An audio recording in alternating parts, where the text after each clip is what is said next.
مسجد قباء کے پیچھے ہے اور تقریباً اور یہاں پر جو گھر مبارک تھا وہ یہ مسجد بنی انیف کی مسجد ہے یہ۔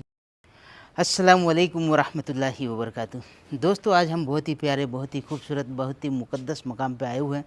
یہ مسجد بنی انیف کی مسجد ہے یہ جو آپ دیکھ رہے ہو، اور اسی مسجد کے حوالے سے آج کی ویڈیو ہے ماشاءاللہ تبارک اللہ۔ تو اس ویڈیو کی جانکاری ہم جو ہے آگے رضوان بھائی سے لینے والے ہیں ماشاءاللہ۔ تو اس مسجد کی پوری زیارت کروائیں گے، اسی مقام کی جو مقدس مقام ہے۔ اسی مقام پہ پیارے آقا کریم صلی اللہ علیہ وسلم طلحہ بن برہ رضی اللہ تعالی عنہ کی عیادت کے لیے آئے تھے۔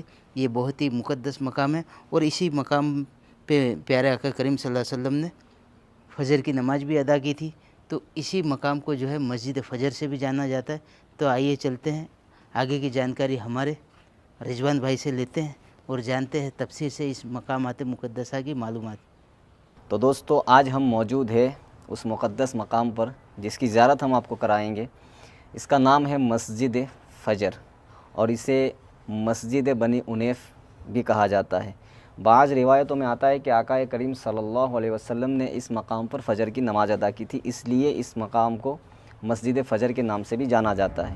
اور یہاں پر جو گھر مبارک تھا وہ تھا طلحہ بن برہ رضی اللہ تعالیٰ عنہ کا۔ وہ چھوٹے صحابی تھے جن کی عمر بعض علماء لکھتے ہیں کہ 10 سال اور بعض علماء لکھتے ہیں 11 سال۔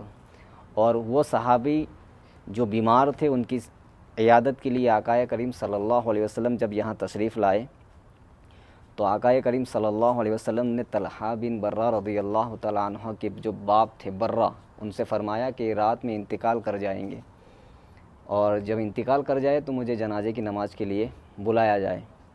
تو جب آقا کریم صلی اللہ علیہ وسلم ان کی عیادت لے کر جب واپس مدینے کی طرف تشریف لے گئے، اس کے بعد طلحہ بن برہ رضی اللہ تعالیٰ عنہ جو ہے وہ اپنے باپ سے برہ سے پوچھتے ہیں کہ میرے باپ آقا نے کیا کہا، آقا نے کیا کہا؟ تو برہ نہیں بتاتے۔ پھر جب کہتے ہیں کہ اگر میرے آقا نے کہا ہے نہیں بتانا تو مت بتاؤ، اگر نہیں کہا ہے تو مجھے بتاؤ۔ تو برہ اپنے باپ سے کہتے ہیں کہ آقا یہ کہہ کر گئے ہیں طلحہ کا انتقال ہو جائے گا، اور جب انتقال ہو جائے تو مجھے جنازے کی نماز کے لیے بلایا جائے۔ تو یہاں پر ایک محبت دیکھنے کو ملتی ہے، آقا سے محبت۔ وہ کیسی محبت کہ یہاں باپ بیٹے رونے دھونے کی بجائے اپنے باپ سے طلحہ کہتے کہ اگر میرا انتقال ہو جائے تو میرے آقا کو نہ بلایا جائے۔ تو برہ کہتے ہیں کہ کیوں؟ تو طلحہ بن برہ اپنے باپ سے کہتے ہیں کہ دیکھو میرے باپ، اگر آقا کو یہاں بلایا جائے تو مدینے سے اور یہ قباء کا جو راستہ ہے اس وقت طویل تھا، اور اس وقت راستے میں یہودیوں کے جو گھر تھے اور کانٹے تھے، جھاڑیاں تھیں۔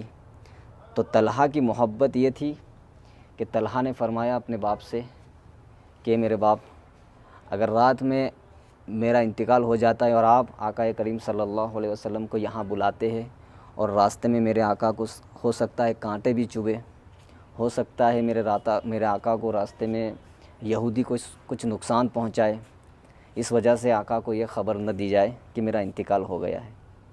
فی الحال دوسرے دن جب آقا کریم صلی اللہ علیہ وسلم کو اس بات کا پتہ چلتا ہے تو آقا کریم صلی اللہ علیہ وسلم اس مقام پر بھی آتے ہیں، اور 10 سال کے صحابی تھے۔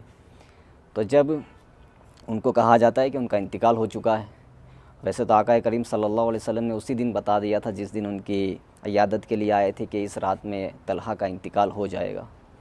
پھر جب ان کے قبر پہ جاتے ہیں، وہاں پر جا کر بھی کچھ روایتوں میں آتا ہے کہ آقا کریم صلی اللہ علیہ وسلم نے ان کی قبر پر جا کر پھر سے جنازے کی نماز پڑھی اور ان کے لیے دعائے مغفرت کی۔